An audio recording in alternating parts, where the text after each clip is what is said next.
ജീവധാര ജീവമൊഴി കാൽവരിനാഥന്റെ സ്നേഹമൊഴി തിരുനിറത്താൽ ജീവനേകും യേശുനാഥന്റെ ജീവമൊഴി ജീവധാര ജീവധാര ജീവധാര.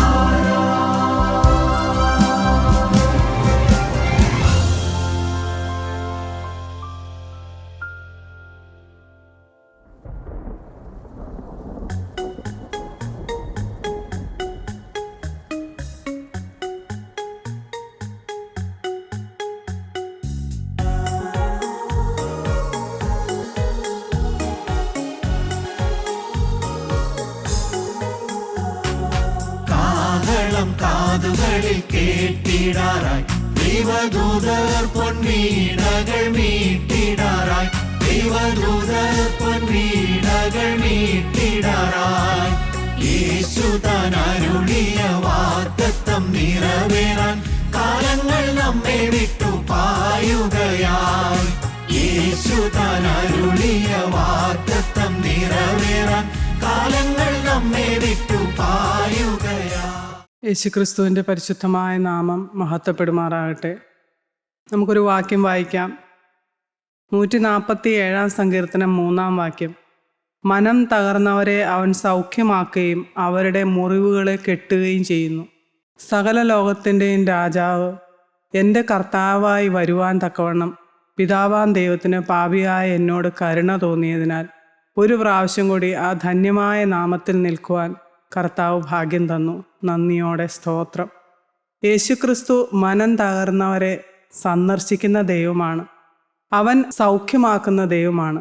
അവരുടെ ഹൃദയങ്ങൾ കേൾക്കുന്ന മുറിവുകളെ കെട്ടുന്ന ദൈവമാണ്. ഈ ഭൂമിയിലെ മനുഷ്യർക്ക് ആർക്കും ഹൃദയ നൊമ്പരങ്ങളെ, ഹൃദയത്തിൻ്റെ മുറിവുകളെ കെട്ടുവാൻ കഴിയുകയില്ല.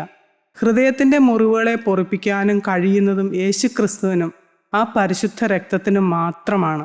ആ പരിശുദ്ധ രക്തത്തിൻ്റെ അത്ഭുത ശക്തിയിലേക്ക് ഒരു പ്രാവശ്യം കൂടി ആശ്രയിച്ച് അടുത്തു വരുവാൻ കർത്താവായ യേശുക്രിസ്തു നമുക്ക് ഓരോരുത്തർക്കും ഭാഗ്യം തന്നിരിക്കുന്നു. ദൈവത്തിന് നന്ദിയോടെ സ്തോത്രം.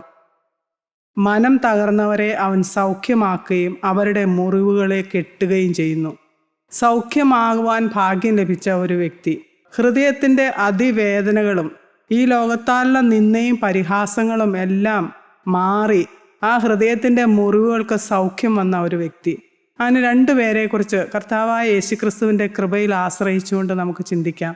ലൂക്കോസിൻ്റെ സുവിശേഷം 7-ാം അധ്യായം അതിൻ്റെ 1 മുതൽ 10 വരെയുള്ള ഭാഗങ്ങളിൽ ഒരു ശതാധിപൻ്റെ കാര്യമാണ് വിവരിച്ച് പറയുന്നത്.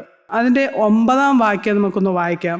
യേശു അത് കേട്ടിട്ട് അവങ്കൽ ആശ്ചര്യപ്പെട്ടു തിരിഞ്ഞു നോക്കി അനുഗമിക്കുന്ന കൂട്ടത്തോട്, ഇസ്രായേലിൽ കൂടെ ഇങ്ങനെയുള്ളൊരു വിശ്വാസം ഞാൻ കണ്ടിട്ടില്ല എന്ന് ഞാൻ നിങ്ങളോട് പറയുന്നു എന്ന് പറഞ്ഞു. കർത്താവായ യേശുക്രിസ്തു തന്നോട് കൂടെ തൻ്റെ പിന്നാലെ വരുന്ന ഒരു ജനത്തിൻ്റെ നേരെ തിരിഞ്ഞ് പറയുന്ന ഒരു കാര്യമാണ്. അവൻ ആശ്ചര്യപ്പെട്ടുകൊണ്ട് പറയുന്ന ഒരു കാര്യമാണ്. എൻ്റെ ദൈവത്തിൻ്റെ സ്തോത്രം. ഇസ്രായേലിൽ കൂടെ ഇത്ര വലിയ വിശ്വാസം ഞാൻ കണ്ടിട്ടില്ല എന്ന്.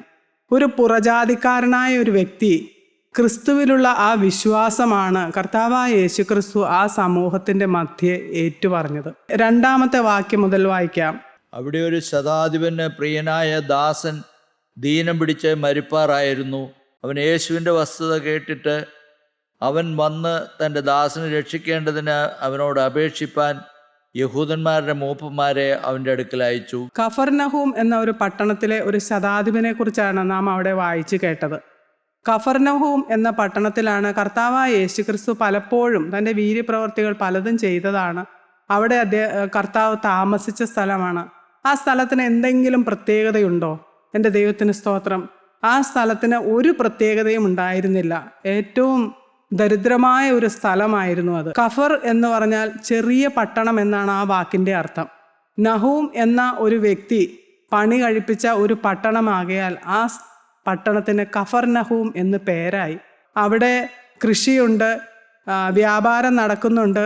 അതുകൊണ്ട് ആ സ്ഥലം അതിന് വളരെ കേൾവി കേട്ട സ്ഥലമായിരുന്നു എങ്കിലും അവിടെ വസിച്ചിരുന്ന് ഇരുന്ന ആളുകൾ എല്ലാം വളരെ ദരിദ്രരായിരുന്നു. ഒരു പ്രദേശത്ത് ഒരു 100-ൽ കൂടുതൽ യഹൂദന്മാരുണ്ട് എങ്കിൽ അവിടെ അവർക്കായി ഒരു സിനഗോഗ് പണിയപ്പെടണം എന്നുള്ളത് അന്നാളിലൊരു നിയമമായിരുന്നു. എന്നാൽ ഈ കഫർനഹൂമിലെ ദരിദ്രരായ ആ ജനത്തിന് ഒരു സിനഗോഗ് പണിയാനുള്ള പണമോ അതിനുള്ള ധനസമൃദ്ധിയോ ഒന്നും ഉണ്ടായിരുന്നില്ല.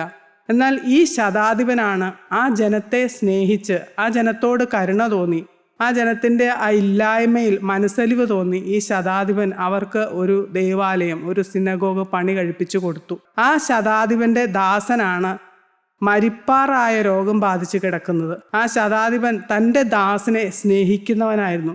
ആ ശതാധിപൻ്റെ ചില ഗുണങ്ങളെക്കുറിച്ച് നാം അവിടെ വായിക്കുന്നു. അവൻ തൻ്റെ ദാസനെ സ്നേഹിക്കുന്നവനായിരുന്നു. ആ സ്നേഹിക്കുന്ന തൻ്റെ ദാസന് രക്ഷ കിട്ടണമെന്ന് ആഗ്രഹിച്ചു. രക്ഷ കിട്ടണമെങ്കിൽ മരണത്തിൽ നിന്ന് രക്ഷിക്കാൻ കഴിയുന്നവൻ യേശുവാണെന്നുള്ള ഒരു വിശ്വാസം ആ പുറജാതിക്കാരനായ ശതാധിപൻ്റെ ഉള്ളത്തിൽ മുളച്ചു വന്നു. അവൻ യേശുവിനെക്കുറിച്ചുള്ള വസ്തുത കേട്ടു.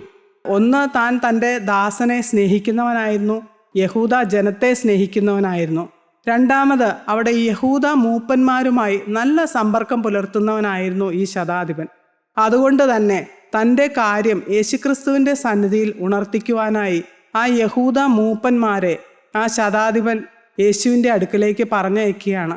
ഈ യഹൂദ മൂപ്പന്മാർക്കോ ഈ ശതാധിപനെ വളരെ പ്രിയമായിരുന്നു, വളരെ ബഹുമാനമായിരുന്നു. കാരണം തങ്ങൾക്ക് ഒരു സിനഗോഗ് പണിയിപ്പിച്ച് തന്നവനാണവൻ.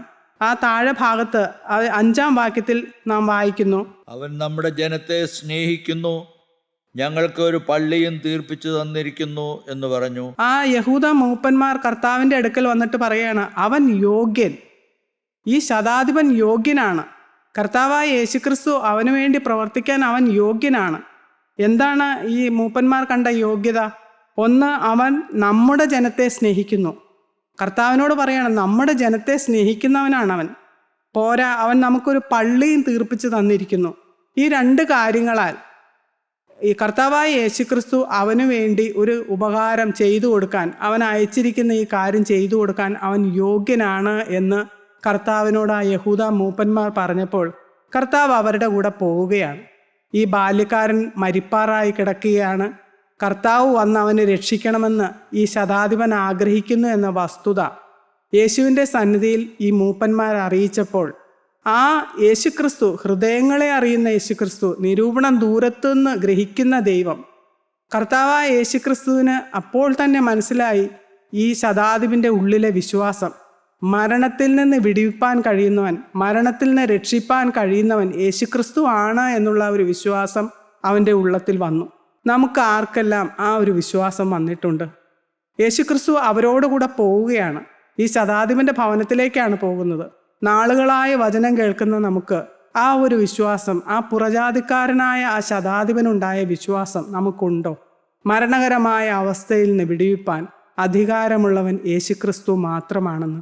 ഈ ഭൂമിയിലുള്ള മറ്റ് യാതൊരു മനുഷ്യനോ ഒരു വ്യക്തിക്കോ എത്ര ഉയർന്നവനാണെങ്കിലും ഉന്നത സ്ഥാനിയാണെങ്കിലും സഭയുടെയോ കൂട്ടായ്മയുടെയോ അധ്യക്ഷന്മാരോ മേലധ്യക്ഷന്മാരോ ആരാണെങ്കിലും മരണത്തിൽ നിന്ന് വിടുവിപ്പാൻ അവർക്ക് ആർക്കും കഴിയുകയില്ല. മരണത്തിൽ നിന്ന് വിടുവിപ്പാൻ കഴിയുന്നവൻ, ജീവൻ നൽകാൻ കഴിയുന്നവൻ, ജീവൻ വെച്ചു തന്നവനാണ്. ഈ ഭൂമിയിൽ ഒരു മനുഷ്യനും മറ്റൊരു വ്യക്തിക്ക് വേണ്ടി തൻ്റെ ജീവനെ വെച്ചു കൊടുത്തിട്ടില്ല. എൻ്റെ ദൈവത്തിന് സ്തോത്രം. കർത്താവായ യേശുക്രിസ്തുവാണ് തൻ്റെ ജീവനെ ഒരു വ്യക്തിയുടെ, നമ്മുടെ ഓരോരുത്തരുടെയും ജീവന് മറുവിലയായി കൊടുത്തത്. എൻ്റെ കർത്താവിന് മഹത്വം. ആ തിരുരക്തമാണ് ആ മറുവിലയായി ദൈവസന്നിധിയിലേക്ക് കടന്നു ചെന്നത്. എൻ്റെ കർത്താവിന് മഹത്വം. ഇവിടെ നാം ഈ വചനഭാഗം വായിക്കുമ്പോൾ നാം ചിന്തിക്കേണ്ട കാര്യം, നാളുകളായ വചനം കേൾക്കുന്ന നമുക്ക് ഈ ഒരു വിശ്വാസം വന്നിട്ടുണ്ടോ? ഇല്ല എങ്കിൽ കർത്താവിൻ്റെ സന്നിധിയിൽ നമ്മുടെ കുറവുകളെ ഏറ്റുപറഞ്ഞ് ഇന്ന് യേശുവെ, ആ ഒരു വിലയേറിയ വിശ്വാസം, ക്രിസ്തുവിനെ, കർത്താവായ യേശുക്രിസ്തുവിനെ തന്നെ ആശ്ചര്യപ്പെടുത്തുന്ന ആ ഒരു വിശ്വാസത്തിൻ്റെ ഉടമകളായി തീരുവാൻ തക്കവണ്ണം ഞങ്ങൾക്കും ഭാഗ്യം തരണമേ എന്ന പ്രാർത്ഥനയോടെ നമുക്കിരിക്കാം. എൻ്റെ ദൈവത്തിന് സ്തോത്രം. കർത്താവായ യേശുക്രിസ്തു അവരോടുകൂടെ പോയി. നാം വീണ്ടും കാണുന്നു, ഈ ശതാധിപൻ ആ മൂപ്പന്മാരെ കർത്താവിൻ്റെ അടുക്കലേക്ക് പറഞ്ഞയക്കുമ്പോൾ അവൻ കാത്തിരിക്കുകയായിരുന്നു. യേശുക്രിസ്തു വരും എന്നൊരു വിശ്വാസം അവൻ്റെ ഹൃദയത്തിലുണ്ട്. യേശു തൻ്റെ വീടിനോട് അടുക്കുന്നു എന്ന് കണ്ടപ്പോൾ അവൻ വഴിയോരത്തേക്ക് നോക്കിയിരിക്കുമ്പോൾ ഒരു പുരുഷാരൻ തൻ്റെ വീടിനോട് നടന്നടുക്കുന്നത് അവൻ കണ്ടു കാണും. അപ്പോൾ തന്നെ തൻ്റെ സ്നേഹിതന്മാരെ ആ കൂട്ടത്തിനടുത്തേക്ക് യേശുവിൻ്റെ അടുക്കിലേക്ക് പറഞ്ഞയക്കുകയാണ്. അവിടെ പറഞ്ഞയച്ചിട്ട് അവൻ ഒരു കാര്യം യേശുവിനോട് അറിയിക്കുവാനാണ് തൻ്റെ സ്നേഹിതന്മാരെ പറഞ്ഞയക്കുന്നത്. എന്താണ് അവൻ പറയുന്നത്? 7-ാമത്തെ വാക്യം നമുക്ക് വായിക്കാം. കർത്താവെ, പ്രയാസപ്പെടേണ്ട, നീ എൻ്റെ പുരയ്ക്കകത്ത് വരുവാൻ ഞാൻ പോരാത്തവൻ. അതുകൊണ്ട് നിന്റെ അടുക്കൽ വരുവാൻ ഞാൻ യോഗ്യനെന്ന് എനിക്ക് തോന്നിയിട്ടില്ല. ഒരു വാക്ക് കൽപ്പിച്ചാൽ എൻ്റെ ബാല്യക്കാരന് സൗഖ്യം വരും. ശതാധിപൻ പറയുകയാണ്, സ്നേഹിതന്മാരെ അവൻ്റെ അടുക്കൽ അയച്ചു, കർത്താവെ, പ്രയാസപ്പെടേണ്ട, നീ എൻ്റെ പുരയ്ക്കകത്ത് വരുവാൻ ഞാൻ പോരാത്തവനാണ്. അതുകൊണ്ട് നിന്റെ അടുക്കൽ വരാൻ ഞാൻ യോഗ്യനെന്ന് എനിക്ക് തോന്നിയിട്ടുമില്ല. ഒരു വാക്ക് കൽപ്പിച്ചാൽ എൻ്റെ ബാല്യക്കാരന് സൗഖ്യം വരും. അവൻ തൻ്റെ എളിമ, തൻ്റെ പോരായ്മ, പരിശുദ്ധനായ ആ കർത്താവായ യേശുക്രിസ്തു എൻ്റെ ഭവനത്തിലേക്ക് കടന്നു വരുവാൻ എൻ്റെ ഭവനത്തിനോ എനിക്കോ യോഗ്യതയില്ല. കർത്താവിൻ്റെ സന്നിധിയിലേക്ക് കടന്നു ചെല്ലാനുള്ള യാതൊരു യോഗ്യതയും എനിക്കില്ല. ഒരു വാക്ക്, ആ നിൽക്കുന്നിടത്ത് നിന്ന് ഒരു വാക്ക് കൽപ്പിച്ചാൽ എൻ്റെ ബാല്യക്കാരന് സൗഖ്യം വരും എന്ന വസ്തുത ആ സ്നേഹിതന്മാരെ പറഞ്ഞു വിട്ടാണ് കർത്താവിനോട് അറിയിക്കുന്നത്. അതുപോലും കർത്താവിൻ്റെ സന്നിധിയിൽ നേരിട്ട് ചെന്നവൻ പറയുന്നില്ല. തൻ്റെ സ്നേഹിതന്മാരെ പറഞ്ഞയച്ച് കർത്താവിനോട് ഈ കാര്യം പറയിക്കുകയാണ്. എൻ്റെ ദൈവത്തിൻ്റെ സ്തോത്രം. അത് കേട്ടിട്ടാണ് കർത്താവായ യേശുക്രിസ്തു ഈ വസ്തുത പറയുമ്പോൾ ഒരു കാര്യം കൂടി ആ ശതാധിപൻ പറഞ്ഞു വിട്ടു. ഞാനും അധികാരത്തിന് കീഴുള്ളവനാണ്, എൻ്റെ കീഴിൽ പടയാളികളുണ്ട്. ഒരുവനോട് പോക എന്ന് പറഞ്ഞാൽ അവൻ പോകുന്നു, ഒരുവനോട് വരിക എന്ന് പറഞ്ഞാൽ അവൻ വരുന്നു, ഒരുവനോട് ഇന്നത് ചെയ്യുക എന്ന് പറഞ്ഞാൽ അവൻ ചെയ്യുന്നു എന്ന്. എൻ്റെ ദൈവത്തിന് സ്തോത്രം. തൻ്റെ ഈ ലോകത്തിലെ അധികാരം, തൻ്റെ അധികാരത്തിന് കീഴിലുള്ളവരോട് താനൊരു വാക്ക് കൽപ്പിച്ചാൽ അത് അനുസരിക്കുന്നവരാണ് അതെന്ന് ആ വിശ്വാസം അവൻ ഏറ്റുപറഞ്ഞു. ആ വിശ്വാസം, ആ കാര്യം അവൻ ഏറ്റുപറയുമ്പോൾ അവൻ്റെ വിശ്വാസമാണ് അവൻ പ്രഖ്യാപിക്കുന്നത്. ഈ കർത്താവായ യേശുക്രിസ്തു ആരാണ്? ഈ ലോകത്തിൻ്റെ അധിപതിയാണ്, സകലത്തിൻ്റെയും അധികാരമുള്ളവനാണ്, ആധിപത്യം അവൻ്റെ തോളിൽ വഹിക്കുന്നവനാണ്, ആ സത്യ ദൈവമാണ് ഇവൻ എന്നുള്ളത് ആ പുറജാതിക്കാരനായ ശതാധിപൻ തിരിച്ചറിഞ്ഞു. യെശയ്യാ പ്രവാചകന്റെ പുസ്തകം 9-ാം അധ്യായം അതിൻ്റെ 6-ാം വാക്യം, നമുക്ക് ഒരു ശിശു ജനിച്ചിരിക്കുന്നു, നമുക്ക് ഒരു മകൻ നൽകപ്പെട്ടിരിക്കുന്നു, ആധിപത്യം അവൻ്റെ തോളിലിരിക്കും, അവന് അത്ഭുത മന്ത്രി, വീരനാം ദൈവം, നിത്യപിതാവ്, സമാധാന പ്രഭു എന്ന് പേർ വിളിക്കപ്പെടുമെന്ന്. ഈ വചനം ഒരുപക്ഷെ ഈ ശതാധിപൻ കേട്ടിരുന്നിരിക്കുമോ? എനിക്കറിഞ്ഞുകൂടാ. എന്നാൽ ആ വചനത്തിൻ്റെ പൊരുൾ എന്താണോ, ആ വചനത്തിൻ്റെ മർമ്മം എന്താണോ, ആധിപത്യം തോളിൽ വഹിക്കുന്നവനാണ് കർത്താവായ യേശുക്രിസ്തു എന്ന ആ സത്യം, യേശുക്രിസ്തുവിനെ കുറിച്ചുള്ള വസ്തുത കേട്ട മാത്രയിൽ തന്നെ ഈ ശതാധിപൻ്റെ ഉള്ളത്തിൽ അങ്കുരിച്ചിരുന്നു. അതുകൊണ്ടാണ് തൻ്റെ ബാല്യക്കാരന് രക്ഷ കിട്ടണമെന്ന ആഗ്രഹത്തോടുകൂടി കർത്താവായ യേശുക്രിസ്തുവിൻ്റെ സന്നിധിയിലേക്ക് അവൻ ആദ്യം യഹൂദ മൂപ്പന്മാരെയും തുടർന്ന് യേശു തൻ്റെ ഭവനത്തിലേക്ക് വരുന്നു എന്ന് അറിഞ്ഞപ്പോൾ തൻ്റെ സ്നേഹിതന്മാരെയും പറഞ്ഞയച്ചത്. യേശുക്രിസ്തു അവിടെ ആ ഭവനത്തിലേക്ക് പോകുന്നതായി നാം കാണുന്നില്ല. കർത്താവായ യേശുക്രിസ്തു തിരിഞ്ഞ് തൻ്റെ പിന്നിലിരുന്ന ജനത്തോട് പറഞ്ഞു, ഇത്ര വലിയ വിശ്വാസം ഞാൻ ഇസ്രായേലിൽ കൂടി കണ്ടിട്ടില്ല എന്ന് പറഞ്ഞ ആ വാക്ക് പറഞ്ഞു കഴിഞ്ഞപ്പോൾ ഈ സ്നേഹിതന്മാർ, ശതാധിപനാൽ അയക്കപ്പെട്ട സ്നേഹിതന്മാർ അവൻ്റെ ഭവനത്തിലേക്ക് തിരിച്ചു വരികയാണ്. തിരിച്ചു വരുമ്പോൾ അവർ കാണുന്നത് ഈ ബാല്യക്കാരനെ സൗഖ്യത്തോടെ കണ്ടു. അത്രയ്ക്കും ആഴമേറിയ ഒരു വിശ്വാസം ആ വചനത്തിൽ, കർത്താവായ യേശുക്രിസ്തുവിൻ്റെ നാവിലൂടെ വരുന്ന ആ വചനത്തിലുള്ള വിശ്വാസം, ആ വചനം ഇന്നും പ്രവർത്തിക്കുന്നതാണ്. അവൻ വചനമയച്ച് സൗഖ്യമാക്കുന്ന ദൈവമാണ്. മനം തകർന്നവരെ അവൻ സൗഖ്യമാക്കുന്നവനാണ്. എൻ്റെ ദൈവത്തിന് നന്ദിയോടെ സ്തോത്രം. ആ വചനത്തിന് കീഴിൽ നമുക്ക് വീണ്ടും താണിരിക്കാം. കർത്താവെ, ഞങ്ങളെയും രൂപാന്തരപ്പെടുത്തണമേ, അവിടുത്തെ വചനത്താൽ ഞങ്ങളെ ശുദ്ധീകരിക്കണമേ. കർത്താവെ, ഇന്ന് ഈ ലോകത്ത് പല കാര്യങ്ങളും കേൾക്കുമ്പോൾ ഒരു കാര്യത്തിൽ പോലും ഒരു ചിന്താക്കുഴപ്പം ഒരിക്കലും ഞങ്ങൾ വരാതെ ആ ക്രിസ്തുവിൽ, ഞങ്ങൾക്ക് വേണ്ടി പ്രാണൻ വെച്ചു തന്ന യേശു ക്രിസ്തുവിൽ, ഞങ്ങളുടെ പാപങ്ങൾക്ക് പരിഹാരമായി തീർന്ന ആ യാഗരക്തത്തിൽ, ആ പരിശുദ്ധ രക്തത്തിൽ, ആ വിലയേറിയ രക്തത്തിൽ ആഴത്തിൽ വേരൂന്നിയവരായി, യേശുക്രിസ്തുവിൽ ആശ്രയിക്കുന്നവരായി, ഈ ഭൂമിയിൽ ഞങ്ങൾക്ക് വേണ്ടി പക്ഷപാതം ചെയ്യുന്ന പരിശുദ്ധാത്മാവിൻ്റെ കൃപയിൽ അഭയപ്പെട്ടുകൊണ്ട് നിത്യനായ ദൈവത്തിന് മഹത്വം കൊടുത്തുകൊണ്ട് ജീവിക്കുന്ന ആത്മാവിൽ തീയുള്ളവരായി അടിയങ്ങളെ രൂപാന്തരപ്പെടുത്തണമേ എന്ന് നമുക്ക് പ്രാർത്ഥനയോടെ ഇരിക്കാം. എൻ്റെ ദൈവത്തിന് നന്ദിയോടെ സ്തോത്രം. വീണ്ടും നമുക്ക് അതിൻ്റെ താഴെ ഭാഗം വായിക്കാം. ലൂക്കോസിൻ്റെ സുവിശേഷം 7-ാം അധ്യായം അതിൻ്റെ 11-ാം വാക്യം. പിറ്റന്നാൾ അവൻ നയീൻ എന്ന പട്ടണത്തിലേക്ക് പോകുമ്പോൾ അവൻ്റെ ശിഷ്യന്മാരും വളരെ പുരുഷാരവും കൂടെ പോയി. അവൻ പട്ടണത്തിൻ്റെ വാതിലിനോടടുത്തപ്പോൾ മരിച്ചുപോയ ഒരുത്തനെ പുറത്തു കൊണ്ടുവരുന്നു. അവൻ അമ്മയ്ക്ക് ഏകജാതനായ മകൻ, അവളോ വിധവയായിരുന്നു. ദൈവത്തിന് സ്തോത്രം. ഈ കഫർനഹൂം എന്ന പട്ടണത്തിൽ നിന്ന് കർത്താവായ യേശുക്രിസ്തു പിറ്റേന്നാൾ നയീനിലേക്ക് പോവുകയാണ്. ഇത് വളരെ ആ രണ്ട് സ്ഥലങ്ങൾ തമ്മിൽ വളരെ ദൂരമുണ്ട്. കർത്താവായ യേശുക്രിസ്തു ആ ഗലീല കടൽ കടന്ന് 12 മൈൽ ദൂരം ആ കടൽ കടന്ന് വീണ്ടും ഒരു 14 മൈൽ ദൂരം നടന്നാണ് ഈ നൈൻ പട്ടണത്തിലേക്ക് ചെല്ലുന്നത്. ഒരു സാധാരണഗതിയിൽ ഒരു മനുഷ്യന് നടക്കാവുന്ന ദൂരം എന്ന് പറയുന്നത് 20 മൈൽ എന്നാണ് പറയുന്നത്. ഇത് അതിൽ കൂടുതൽ ദൂരം യാത്ര ചെയ്ത് കർത്താവായ യേശുക്രിസ്തു നയീൻ എന്ന പട്ടണത്തിലേക്ക് കടന്നു വരികയാണ്. ഈ നാം ആദ്യം വായിച്ചു കഫർനഹൂം. കഫർ എന്നാൽ ചെറിയ പട്ടണം എന്നാണ് ആ വാക്കിന് അർത്ഥമെന്ന്. ഈ നയീൻ എന്ന വാക്കിനും ഒരു അർത്ഥമുണ്ട്. എൻ്റെ ദൈവത്തിന് സ്തോത്രം. നയീൻ എന്ന വാക്കിൻ്റെ അർത്ഥം ബ്യൂട്ടിഫുൾ, അല്ലെങ്കിൽ ക്വയറ്റ്, അല്ലെങ്കിൽ കാം, എക്സലൻറ്റ്, അല്ലെങ്കിൽ എല്ലാം ഭംഗിയായി നടക്കുന്ന സ്ഥലം എന്നാണ് ആ വാക്കിൻ്റെ അർത്ഥം. എന്നാൽ ആ വാക്കിൻ്റെ അർത്ഥവും ഇവിടെ നടക്കുന്ന സംഭവവുമായി ഒരു സാമ്യവുമില്ല. ഇവിടെ വളരെ ദുഃഖകരമായ ഒരു കാര്യമാണ് നടക്കുന്നത്. ഗലീലയുടെ സതേൺ പാർട്ടിലുള്ള ഈ നയീൻ എന്ന പട്ടണത്തിൽ അവിടെ എങ്ങുമില്ലാത്ത വിധത്തിലുള്ള അന്ധവിശ്വാസം വാഴുന്ന ഒരു സ്ഥലമായിരുന്നു.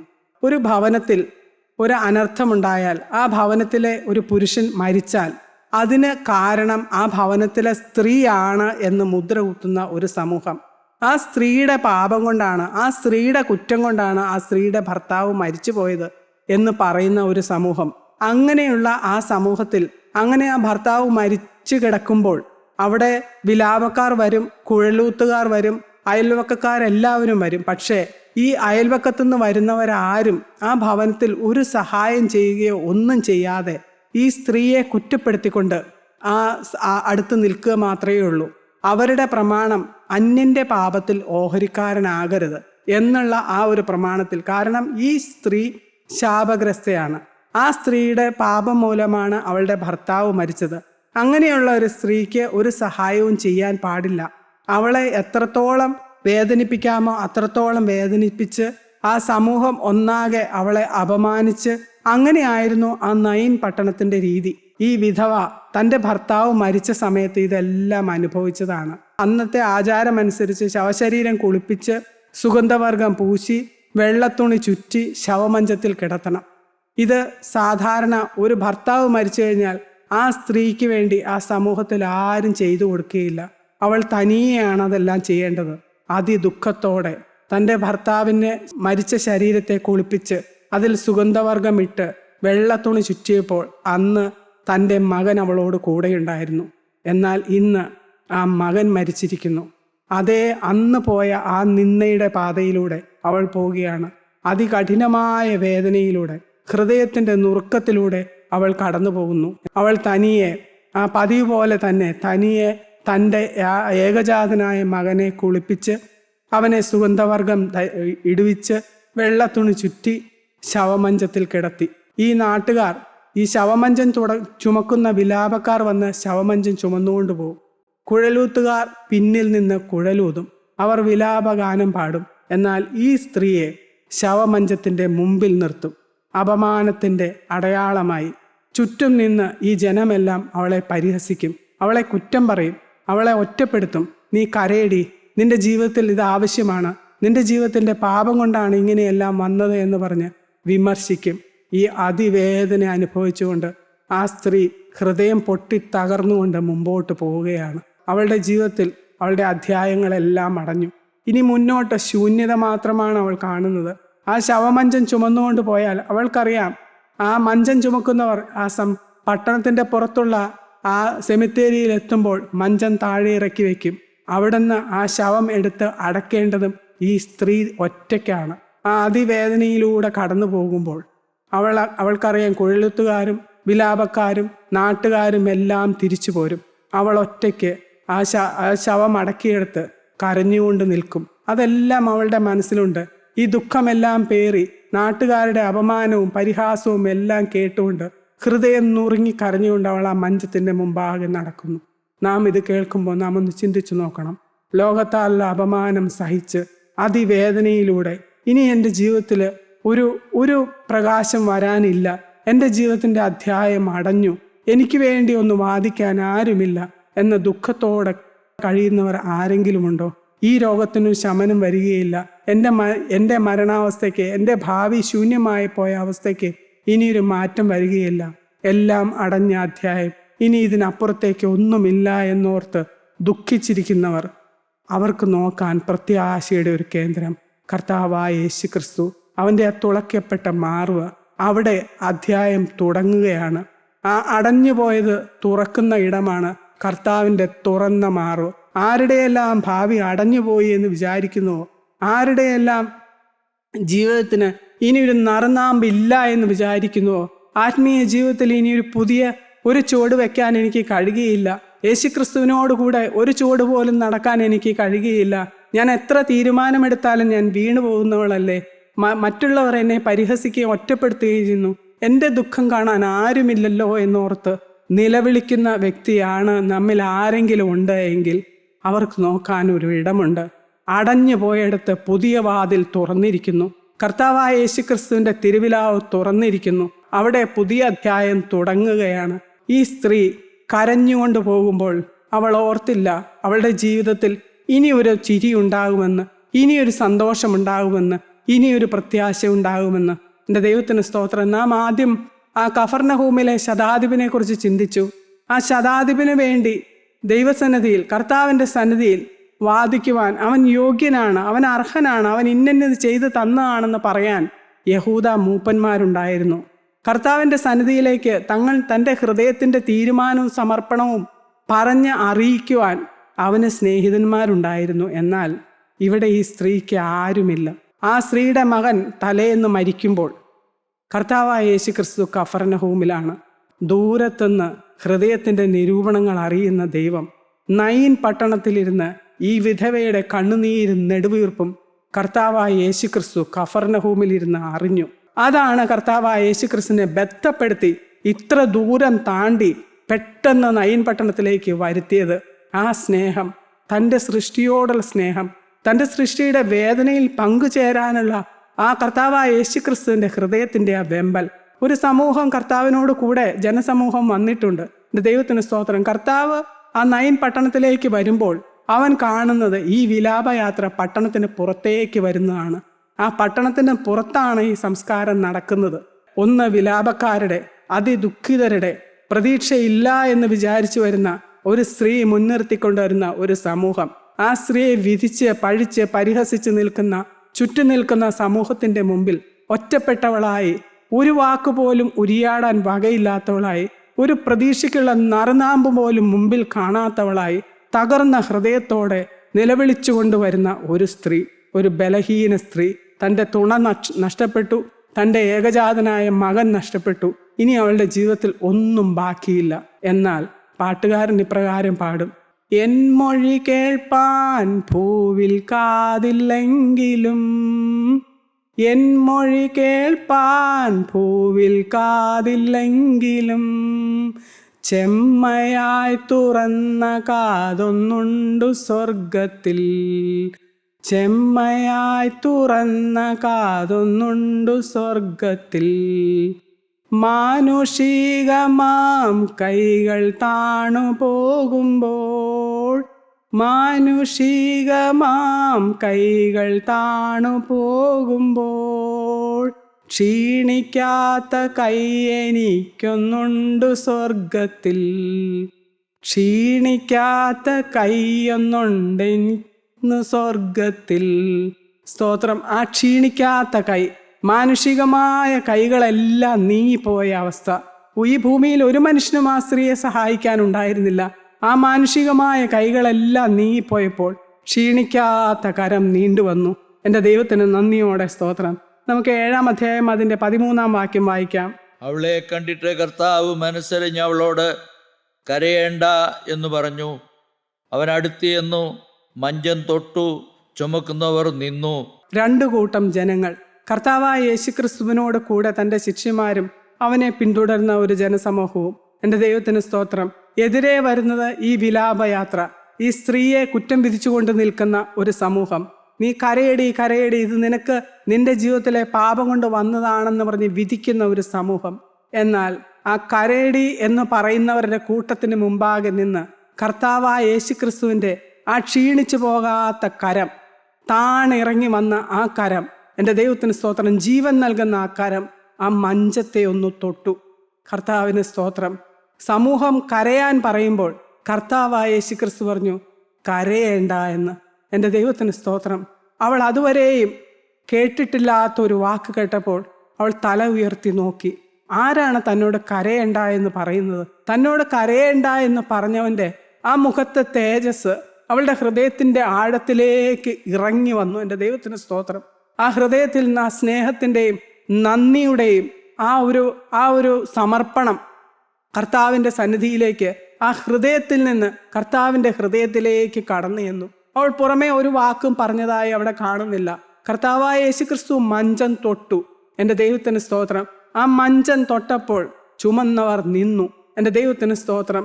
നമ്മുടെ പിന്നാലെ ഈ ദുഷ്ടനായ പിശാച് പരാജയത്തിൻ്റെ പല കാര്യങ്ങളും, നമ്മുടെ ഭാവി അടഞ്ഞുപോയി എന്ന രീതിയിൽ പല കാര്യങ്ങളും ചുമന്നുകൊണ്ട് നടക്കുമ്പോൾ, നാം അതിൻ്റെ ആ ഭയപ്പാടിലും ഭീതിയിലും എല്ലാം നടക്കുമ്പോൾ ഒരു കാര്യം നാം ചിന്തിക്കണം. ഇയ്യോബിൻ്റെ പുസ്തകം 16-ാം അധ്യായം 19-ാം വാക്യത്തിൽ നാം ഇങ്ങനെ വായിക്കുന്നു, ഇപ്പോഴും എൻ്റെ സാക്ഷി സ്വർഗത്തിലും എൻ്റെ ജാമ്യക്കാരൻ ഉയരത്തിലും ഇരിക്കുന്നു. എത്ര കഷ്ടതയിലൂടെ കടന്നു പോകുമ്പോഴും അതിവേദനയിലൂടെ കടന്നു പോകുമ്പോഴും ദൈവവൈതലെ നാം ഒരു കാര്യം ഓർക്കണം. എൻ്റെ സാക്ഷി ഉയരത്തിൽ ജീവിക്കുന്നു, എൻ്റെ ജാമ്യക്കാരൻ സ്വർഗത്തിലിരിക്കുന്നു. അവൻ പിതാവിൻ്റെ സന്നിധിയിൽ ഇരുന്നു കൊണ്ട് ഇന്നും എനിക്ക് വേണ്ടി പക്ഷപാതം കഴിക്കുന്ന ദൈവമാണ്. ഉയർത്തെഴുന്നേറ്റ് ജീവിക്കുന്ന യേശുക്രിസ്തു. എൻ്റെ ദൈവത്തിന് നന്ദിയോടെ സ്തോത്രം. കർത്താവായ യേശുക്രിസ്തു മഞ്ചത്തെ തൊട്ടപ്പോൾ ചുമന്നവർ നിന്നു. നമ്മുടെ ഓരോരുത്തരുടെയും ജീവിതത്തിലുള്ള പ്രശ്നങ്ങൾ എന്ത് തന്നെയാണ് എങ്കിലും കർത്താവായ യേശുക്രിസ്തുവിൻ്റെ കരമൊന്ന് തൊട്ടാൽ അതവിടെ നിൽക്കും. ഇനി ആ പ്രശ്നം മുമ്പോട്ട് പോവുകയില്ല, ഇനി ഈ മരണം മുമ്പോട്ട് പോവുകയില്ല. അവിടെ ജീവൻ വരികയാണ്, അവിടെ സമാധാനം വരികയാണ്, അവിടെ പോക്കുവഴി വരികയാണ്, അവിടെ ഭാവി തുറന്നു കിട്ടുകയാണ്. ഭാവി ഇല്ലാത്തവന് ഭാവി തുറന്നു കിട്ടുന്നു. എൻ്റെ ദൈവത്തിന് സ്തോത്രം. നാം അവിടെ വായിക്കുന്നു, ബാല്യക്കാരാ എഴുന്നേൽക്ക എന്ന് ഞാൻ നിന്നോട് പറയുന്നു എന്ന് പറഞ്ഞു. മരിച്ചവൻ എഴുന്നേറ്റിരുന്ന് സംസാരിപ്പാൻ തുടങ്ങി. കർത്താവായ യേശുക്രിസ്തു ആ മഞ്ചത്തെ തൊട്ട് ഒരു വാക്ക് കൽപ്പിച്ചു, ബാല്യക്കാരാ എഴുന്നേൽക്ക. അവൻ്റെ വായിൽ നിന്ന് വന്ന ആ വചനം, ആ ജീവന്റെ വചനം മരണത്തെ മാറ്റി അവിടെ ജീവൻ പകർന്നു. ആ ബാല്യക്കാരൻ എഴുന്നേറ്റ് നിന്ന് സംസാരിക്കാൻ തുടങ്ങി. ആ സമൂഹം മുഴുവനും അത്ഭുതത്തോടെ നോക്കി. എൻ്റെ ദൈവത്തിന് സ്തോത്രം. നടക്കില്ല എന്ന് നാം ചിന്തിക്കുന്ന കാര്യങ്ങൾ, പ്രതീക്ഷയ്ക്ക് വകയില്ല എന്ന് നാം നിരൂപിച്ച കാര്യങ്ങൾ, ഭാവി തീർന്നു എന്ന് ലോകം നമ്മോട് പറയുന്ന കാര്യങ്ങളിൽ കർത്താവായ യേശുക്രിസ്തുവിൻ്റെ കരമൊന്നു തൊട്ടാൽ അവിടെ ഭാവി വരികയാണ്, അവിടെ സന്തോഷം വരികയാണ്, അവിടെ ജീവൻ വരികയാണ്. ദൈവത്തിന് സ്തോത്രം. ആ സ്ത്രീയുടെ കരത്തിലേക്ക് ആ മകനെ പിടിച്ചു കൊടുത്തു. നിന്ദിതയായി, തകർന്നവളായി, ആശയറ്റവളായി, ജീവിതം തീർന്നു എന്ന് വിചാരിച്ചു പോയ ആ സ്ത്രീയുടെ കരത്തിലേക്ക് തൻ്റെ മകനെ ജീവനുള്ളവനായി കരം പിടിച്ചു കൊടുത്ത കർത്താവ് ഇന്ന് നമ്മുടെയും കരങ്ങളിലേക്ക്, നമ്മുടെ മുമ്പിൽ തകർന്നിരിക്കുന്ന, ജീവനില്ലാത്തതായി നിൽക്കുന്ന പല കാര്യങ്ങളെയും പിടിച്ചു തരുന്ന ദിവസമായിരിക്കട്ടെ. ഇന്ന് ആ ജീവൻ പിടിച്ചു തരുന്ന ദിവസമായിരിക്കട്ടെ. ഇന്ന് നമുക്ക് കർത്താവിനോട് ഒന്നുകൂടി അടുത്ത്, കർത്താവ് നമ്മെ തൊട്ട അനുഭവത്തിൽ, നമ്മോട് കൽപ്പിച്ച അനുഭവത്തിൽ, ആ നമ്മുടെ ഹൃദയത്തിൻ്റെ മുറിവുകൾ കെട്ടിയ അനുഭവത്തിൽ ഇന്ന് നമുക്ക് മടങ്ങിപ്പോകാനിടയാകട്ടെ. നമുക്ക് പ്രാർത്ഥിക്കാം. കരുണയുള്ള കർത്താവേ, വാഴ്ത്തപ്പെട്ട സ്വർഗത്തിലെ അപ്പ, അവിടുത്തെ ആ പൊന്നുകരം നീട്ടി ഇപ്പോൾ അടിയങ്ങളെ ഒന്ന് തൊടണമേ കർത്താവേ. നിന്റെ തീ ഞങ്ങളിലേക്കൊന്ന് പകർന്നു തരണമേ കർത്താവേ. അസ്ഥിമജ്ജകളിൽ എൻ്റെ കർത്താവെ വരും കാലത്തിൻ്റെ ആ ക്ഷാമകാലത്തിലേക്ക് വചനങ്ങളെ സ്വരൂപിച്ച് ജീവനും ചൈതന്യമുള്ളവരായി തീരുവാൻ, തീയുള്ളവരായി തീരുവാൻ അടിയങ്ങളുടെ മേൽ അവിടുത്തെ കരം വെക്കണമേ. അവിടുന്ന് രാജ്യത്വം പ്രാപിച്ചു വരുമ്പോൾ അടിയങ്ങളെയും ഓർക്കണമേ. ഞങ്ങളുടെ തലമുറയെ സന്ദർശിക്കണമേ കർത്താവേ. തലമുറയുടെ കരമൊന്ന് പിടിക്കണമേ കർത്താവേ. അവർ എഴുന്നേറ്റ് നിന്ന് സംസാരിക്കുവാൻ ഇടയാക്കണമേ കർത്താവേ. നിന്നെ മഹത്വപ്പെടുത്തുന്ന ഒരു തലമുറ എഴുന്നേറ്റ് വരുവാൻ ഇടയാക്കണമേ എന്ന് അവിടുത്തെ പരിശുദ്ധ നാമത്തിൽ പ്രാർത്ഥിക്കുന്നു. കൃപയോടെ കേൾക്കണം പിതാവേ. ആമേൻ.